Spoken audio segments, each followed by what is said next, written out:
আমার সন্তান মেধাবী হলে চাকরি পাবে না, আবার তোমার দাদা মুক্তিযোদ্ধা ছিল সেই জন্য তোমার 14 গোষ্ঠী চাকরি পাবে, এইটার জন্য মুক্তিযুদ্ধ হয় নাই। মুক্তিযুদ্ধ হয়েছিল বৈষম্যের বিরুদ্ধে যুদ্ধ করার জন্য। যে 30 লক্ষ মানুষ জীবন দিয়েছে তারা যদি আজকে বেঁচে থাকতো, এই কোটা যে নাতিপুতিদের জন্য যে কোটা দেওয়া হয়েছে এইটা জানতে পারলে 30 লক্ষ শহীদেরা দ্বিতীয়বার বাংলাদেশে আত্মহত্যা করতে চাইতেন। সুতরাং এই জঘন্য মানবতা বিরোধী, সংবিধান বিরোধী, স্বাধীনতার চেতনা বিরোধী এই কোটা পদ্ধতিকে চিরতরে বাতিল করতে হবে বাংলাদেশ থেকে। 56% মানুষকে চাকরি দেওয়া হবে কোটার ভিত্তিতে, তার মধ্যে 30% মুক্তিযোদ্ধা। বাংলাদেশের মুক্তিযোদ্ধা জীবিত আছে মাত্র কয়েক হাজার। তার জন্য বাংলাদেশের লক্ষ লক্ষ পাবলিক সার্ভিস, সেইখানে মুক্তিযোদ্ধার নাতি নাতনিদেরকে চাকরি দেওয়া হবে। আপনার ছেলে মেধাবী, আপনার ছেলে পরীক্ষায় প্রথম হয়, আপনার ছেলে সবচাইতে যোগ্যতা, আপনার ছেলে চাকরি পাবে না। চাকরি পাবে আওয়ামী মেশিনে তৈরি তথাকথিত লোকদের নাতি নাতনিদেরকে চাকরি দেওয়া হবে।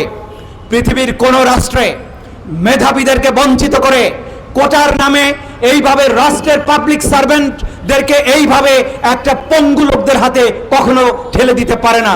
কোটার বিরুদ্ধে যে তরুণ ছাত্র যুবা রাজপথে আন্দোলন করছে, আমার বাংলাদেশ পার্টি সেই আন্দোলনের প্রতি সর্বাত্মক সমর্থন ঘোষণা করছে এবং সরকারের কাছে আমরা দাবি জানাচ্ছি এই ধরনের বালখিল্যতামূলক কোটা ব্যবস্থার চিরতরে অবসান ঘটাতে হবে। একটা রাষ্ট্র স্বাধীন হয়েছিল বৈষম্যহীনতার জন্য, বৈষম্যহীন মানুষের অধিকারের জন্য। আমার সন্তান মেধাবী হলে চাকরি পাবে না, আবার তোমার দাদা মুক্তিযোদ্ধা ছিল সেই জন্য তোমার 14 গোষ্ঠী চাকরি পাবে, এইটার জন্য মুক্তিযুদ্ধ হয় নাই। মুক্তিযুদ্ধ হয়েছিল বৈষম্যের বিরুদ্ধে যুদ্ধ করার জন্য।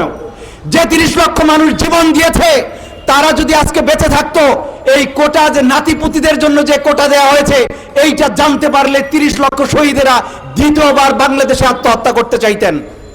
সুতরাং এই জঘন্য মানবতা বিরোধী, সংবিধান বিরোধী, স্বাধীনতার চেতনা বিরোধী এই কোটা পদ্ধতিকে চিরতরে বাতিল করতে হবে বাংলাদেশ থেকে।